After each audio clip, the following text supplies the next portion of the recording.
माहौल शांत था, लेकिन हवा में अजीब सी बेचैनी घुली थी। अनुपमा को अंदाजा नहीं था कि आज का दिन उसकी जिंदगी हमेशा के लिए बदल देगा। फाइनल राउंड की तैयारियां जोरों पर थीं। हर किसी की निगाहें अनुपमा और राही पर टिकी थीं, लेकिन किसी को क्या पता था कि इस राउंड से पहले एक ऐसी घटना घटने वाली है जो सब कुछ तहस नहस कर देगी। रास्ते में चलते हुए अनुपमा को एक हल्की सी आवाज सुनाई दी। पीछे से एक कार की रफ्तार बढ़ती जा रही थी। इससे पहले कि वह कुछ समझ पाती, गाड़ी ने जोर से टक्कर मार दी और अनुपमा सड़क पर गिर पड़ी। उसकी आंखें धुंधली हो रही थीं, शरीर से खून बह रहा था। और तभी राही वहां पहुंची। राही ने जैसे ही अनुपमा की हालत देखी, उसकी आंखें भर आईं। वह चिल्लाई, मम्मा! ये वही राही थी जो कुछ दिनों पहले तक अनुपमा से नफरत करती थी, उसे गिरते हुए देखना चाहती थी। लेकिन आज उसी राही का दिल कांप उठा। उसने झटपट एम्बुलेंस बुलवाई और अनुपमा को अस्पताल पहुंचाया। डॉक्टर्स के मुताबिक अनुपमा की हालत गंभीर थी। सिर में चोट आई थी और ऑन ऑपरेशन जरूरी था। राही ऑन ऑपरेशन थिएटर के बाहर बैठी थी, कांपते हाथों से दुआ मांग रही थी। तभी एक पुलिस ऑफिसर वहां आया और बोला, हमें गाड़ी और ड्राइवर का नंबर मिल गया है। गाड़ी पराग के नाम से रजिस्टर्ड है। ये सुनते ही राही की आंखें फटी रह गईं। पराग? नहीं, ये नहीं हो सकता। वह भागकर पराग के पास पहुंची। तुमने मम्मा को टक्कर मारी? पराग का चेहरा सफेद पड़ चुका था। उसकी खामोशी ही जवाब थी। राही टूट गई।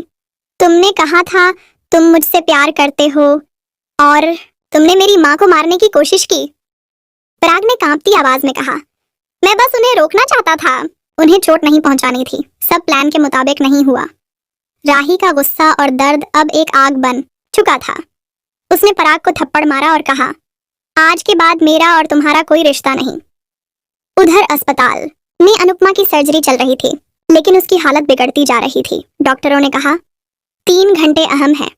अगर होश नहीं आया तो कोमा में जा सकती हैं। पूरा परिवार परेशान था।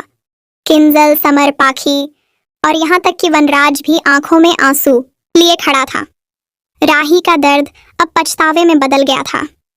उसने माँ को कभी समझा ही नहीं, सिर्फ नफरत पालती रही।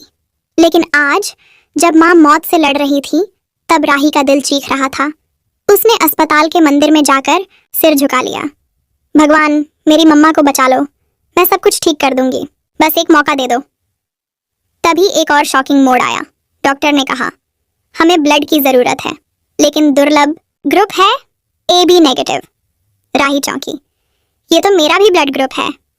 जैसे ही उसने ब्लड देने की सहमति दी, अस्पताल के सिस्टम ने ब्लड मैचिंग प्रोसेस के दौरान एक गुप्त रिपोर्ट प्रिंट की। Possible maternal link detected. हैरान डॉक्टर्स ने यह रिपोर्ट अनुपमा के पुराने मेडिकल रिकॉर्ड्स से मिलाई और एक सच्चाई सामने आई जो किसी ने कभी नहीं सोची थी। राही अनुपमा की ही बेटी थी, लेकिन उसे बचपन में अस्पताल में बदला गया था। यह खबर सुनकर पूरा परिवार सन्न रह गया और सबसे ज्यादा टूट गई राही। मम्मा, मैं आपकी अपनी बेटी हूँ। किंजल फाइलें देखकर बोली, ये सब सच है। राही की असली माँ अनुपमा है और यह गलती 20 साल पहले अस्पताल में हुई थी। उधर जब अनुपमा को होश आया, उसका चेहरा बेहद कमजोर था, लेकिन आंखों में वो ही ममता की चमक थी। राही उसके सामने बैठी थी, आंसुओं से भरी आंखों के साथ। मम्मा, मुझे माफ कर दो। राही फफक कर रो पड़ी। अनुपमा ने कांपते हाथों से उसका चेहरा सहलाया। मेरी बेटी, अब कुछ भी कहने की जरूरत नहीं, तू वापस आ गई, बस यही काफी है। सारे रिश्तों की परिभाषा जैसे पलट गई थी। ख्याति और मोटी बाकी अब बौखला चुकी थीं। उन्हें डर था कि अगर राही अनुपमा के करीब आ गई तो उनका खेल खत्म हो जाएगा। उन्होंने एक और प्लान बनाया, राही को डराने का, उसे फिर से अपने पक्ष में करने का। लेकिन राही अब पहले वाली नहीं रही थी। उसने पराग को एक्सपोज किया, पुलिस को सबूत दिए और कोर्ट में बयान भी दिया कि पराग ने जानबूझकर अनुपमा को मारा था। पराग गिरफ्तार हुआ। ख्याति और बाकी भी अब कानून के घेरे में थे। फाइनल राउंड आया। स्टेज पर अनुपमा और राही आमने सामने खड़ी थीं, पर अब यह मुकाबला जीत का नहीं, इज्जत और रिश्तों की पुनः स्थापना का था। राही ने स्टेज पर सबके सामने माइक लिया और बोली, इस राउंड की असली विनर मेरी माँ है, जिन्होंने नफरत में भी ममता नहीं, खोई, मैं ट्रॉफी नहीं, उनका आशीर्वाद चाहती हूँ। पूरा ऑडिटोरियम तालियों से गूंज उठा। कैमरे फ्लैश कर रहे थे, लेकिन सबसे ज्यादा चमक अनुपमा की आंखों में थी, जहां सिर्फ एक ही तस्वीर थी, उसकी खोई हुई बेटी की वापसी। कहानी खत्म नहीं हुई, बस अब एक नई शुरुआत हुई थी, रिश्तों की, विश्वास की और माफी की।